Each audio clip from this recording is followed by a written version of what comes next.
Last year, during my top 10 worst Star Wars games video, I mentioned how little there was going on in my life that I was cripplingly distraught by the cancellation of Star Wars 1313, but here's the surprise. Turns out, little did you all know, that I'm actually a complete fucking idiot that didn't realise that not only was the game not cancelled, but that it's already been released and has been for 3 years, just on mobile devices. So straight away, before I go anywhere, I just want to apologise and give a big shout out to what was once LucasArts for being such a generous company and allowing these no doubt trusted, competent and fully licensed Russian game developers the rights to develop Star Wars 1313. Which was really nice of them, because otherwise they'd had to have released a Star Wars game without proper official licensing, which would be illegal, and they wouldn't go and do a stupid thing like that now, would they? The game, knowing full well that we've been waiting almost 4 years now to finally play it, teases us with the most basic bare bones menu I've ever seen. Boba Fett, choice of incredibly inclusive one language. Like it fucking knows it doesn't need to do anything else. Upon starting a new game though, you're dropped into the first level with one simple mission briefing instructing Boba Fett to kill all the zombies and find the exit.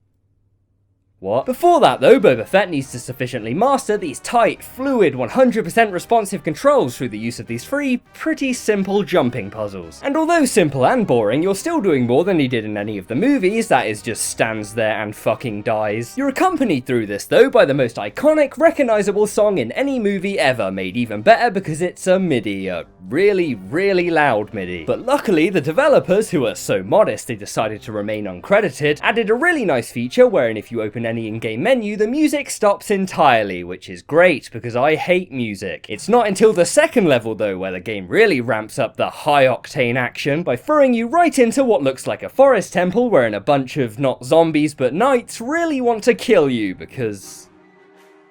And although the story may be lacking on the knight front, the incredible environmental storytelling this game offers conveys its own story. Because whatever ancient mysterious race built this place decided to leave pits everywhere that when you fall into have no way back to the top, which causes you to have to restart the game. But if that doesn't pique your interest, then maybe dual-wielding blasters will.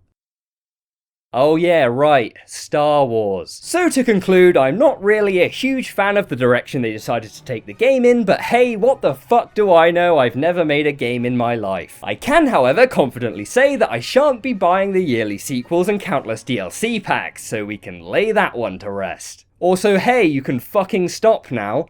I'm not afraid of your little sword.